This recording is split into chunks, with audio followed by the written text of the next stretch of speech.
गाड़ियाँ भी मिली है। अगर जब ये यहाँ से शिप जाती थी तो यहाँ पर रास्ता फूट जाता था।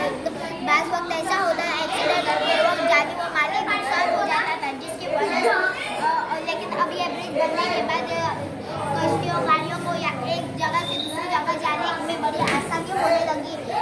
ये ब्रिज जब बनता है तब एक तरह का सायरन बजाता है, जिससे ये बात मालूम होती है कि वहाँ से शिप आती है जो लोगों को इतना करती है जैसे टेक्नोलॉजी की वजह से हादसा नहीं होता।